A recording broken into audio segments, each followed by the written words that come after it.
Fanfic Corner, presented by Jennifer. Motherly Instincts, Part 7.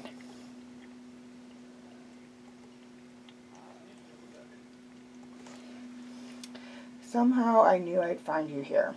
Callum stepped on small branches that scared away the squirrels and other forest animals. Ezran looked away, disgusted. "What do you want?" he said, his voice full of bitterness. Callum scoffed. "Got enough salt in that question, or do you want to add more?" "Callum, I'm not in the mood for this, so either tell me what you want or leave me the heck alone." Ezran raised his voice and listened to himself and what he was saying, and thinking back to what he had just said made him instantly regret what he was saying.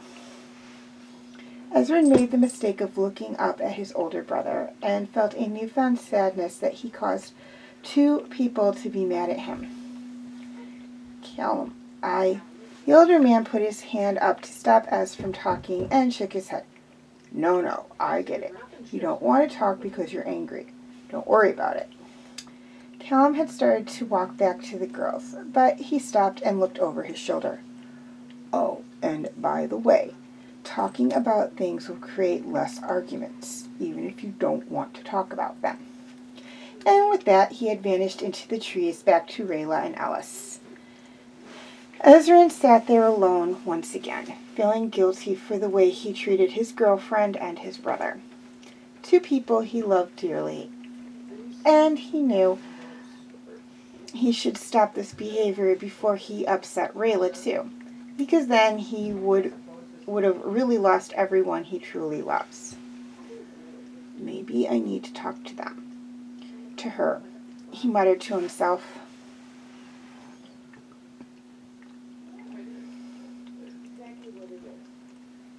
Rayla, Ellis, and Callum jumped at the sound of multiple twigs snapping as Ezran trudged over to them, creating an awkward feeling around all of them. "Right, we've all had a break. Now let's get going," Rayla said, breaking the awkward silence. "Yeah, let's go," Callum said, feeling annoyed once again. Ellis and Ezran didn't say anything, but followed Rayla and Callum away awkwardly. Upon nearing the cave, Rayla felt the need to talk to Ezran. Even though he wasn't her real brother, he was still her brother-in-law, so she was allowed to give him some sisterly love. "I'm going to talk to him," she whispered to Callum. He nodded and closed his eyes. "Good luck. If anyone can get anything out of him, it's you." Rayla squeezed his hand and looked back at Ezran and Ellis, who were deliberately avoiding each other. "Ezran, can I talk to you, please?" Rayla said, standing in between the two.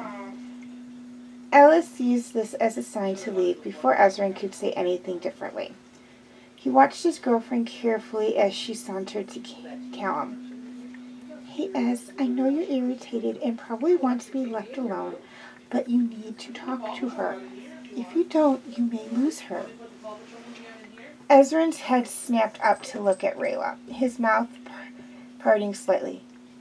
"If you don't work this out, it will not end well for you and the kingdom.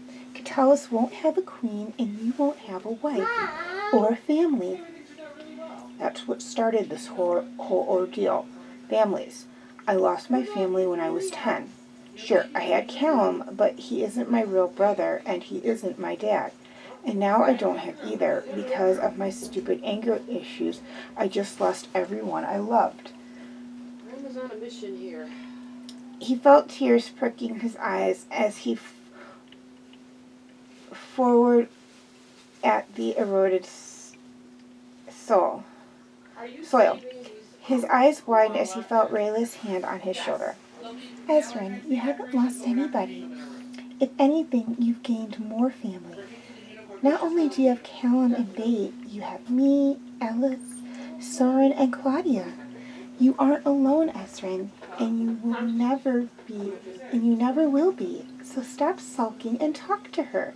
The caves are near. You will go in one side with Alice and talk, while I'll go in the other side with Callum. This will give you two some space to work things out." Rayla side-hugged Ezran as the two walked back in front of the other two, leaving Ezran to think about what had been said.